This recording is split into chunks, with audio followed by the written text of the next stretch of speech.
I used to hang outside the club all the time. Outside. Looking through that window. Or through the front doors if they were open. I wasn't too scared, mind, I was too young.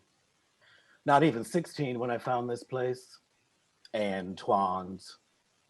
Don't even know how I even knew it existed. I mean, I don't live any place close to here, but I knew that the South End, Bay Village, well, I knew that they were the gay neighborhood. So I got off the T and headed over here and somehow walked right to Antoine's, right to the front door. Kismet. So this one night, it's cold. So the front doors are closed and I'm at my window on my tiptoes, my fingers freezing while I held onto the window sill. And suddenly I hear her, Miss Crystal Crawford, outside smoking, wearing this huge black hooded cape over her costume. She was the singularly most beautiful thing I have seen in my entire life. And she says to me, "What the hell are you doing?" Nothing. Bitch, please. I know I look young, but I wasn't born yesterday. And she tilted her head back and you could just make out the curl of her blonde wig. And she looked straight up to the streetlight and blew out this cloud of cigarette smoke from her ruby red lips. And it was just so perfectly elegant. Eleganza, extravaganza. And I was staring. Shoot, I know I was staring. I couldn't look away. Won't your mama worry about you being out too late? I don't have a mama. I mean, I had a mama, but when I said so, she just sighed and said, "Yeah, this place is full of that song." And then we just stood there while she smoked. Me just watching her and she just being watched. She asked me my name and I told her Calvin. And she held out one velvet gloved hand and said, "Enchanté, Calvin, and I interrupted her before she could even say it. "Crystal Crawford, I know," which made her smile. Just a quick flash of white teeth behind red lips and a small slip of that perfect mask of illusion and makeup. And then she asked if I was a fan or a stalker. I didn't even know what a stalker was. So when she asked if I was a fan or a stalker, I just blurted out, "Both." And for a moment, it was dead silent, or an hour, I don't know. She just looked at me, or looked down at me. I mean, she was in these 5-inch heels and had on this huge wig, and there I am in my little old black chuck. So there was like a 2-foot height difference. And my face was burning, and I was just about to walk away when, and she was laughing at me at first, but then she put a hand on my head, and it was like I was at a revival meeting down south, or like I had been sinking in quicksand, and that hand had pulled me out. Then she asked me, "How old are you, baby?" 18. I lied. She looked me up and down and said in that voice, "If you were 18, you'd be in the club and not out here freezing your pussy." She asked what I thought of the club, of Antoine's. What could I say? It was like my own Nirvana, Shangri-La, Valhalla. And I looked through the window at the lights and the mirror ball on the ceiling and the queen standing at the bar. The sequins and the makeup and the cigarette smoke and the music and the laughter and everyone so happy to be right here. It was all so beautiful, so not my world.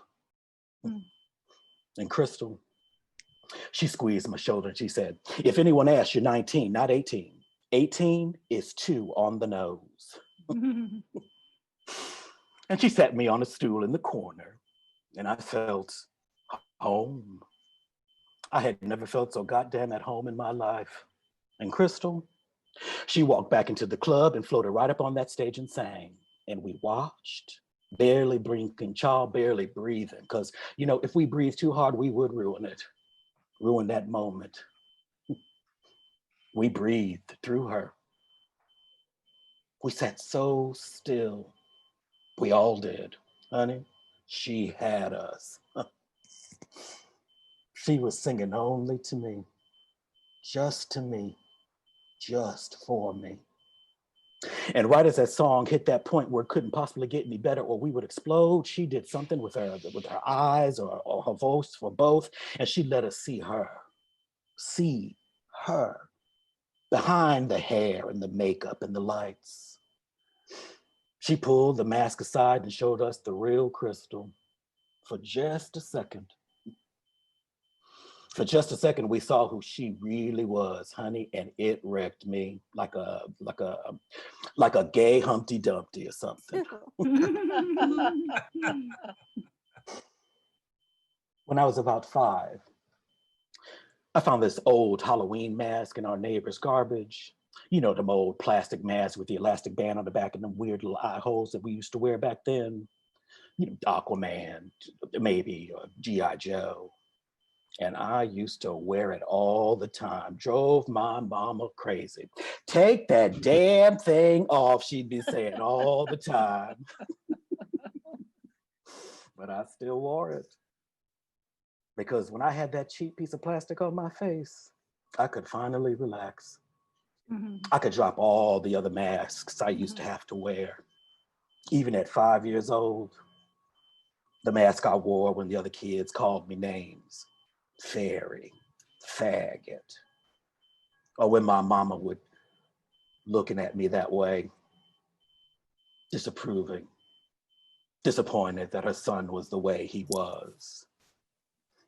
I learned early to hide it all, to not let it show, to not let them see how they were getting to me.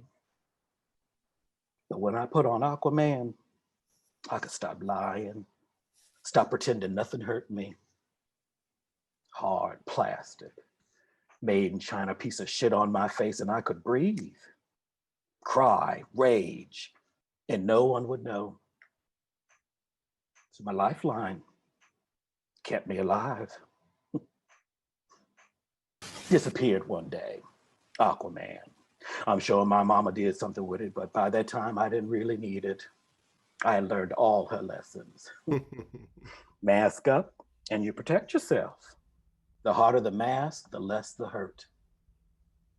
But that night, at Antoine's, Crystal showed me something else, something I never knew even existed.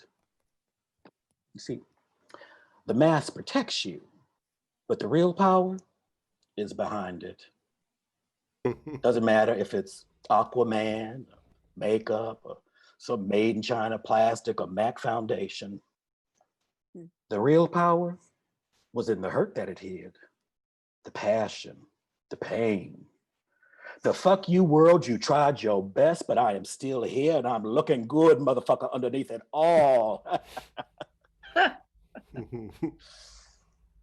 See, the real power wasn't the mask, but being able to pull it aside when you needed to. Pull it off, and it's like a gift that you share with just a chosen few. We all need a mask to protect our hearts, but what's the point of protecting your heart if you can't share it when you want to? Sometimes you just need to pull the hard plastic aside and just live.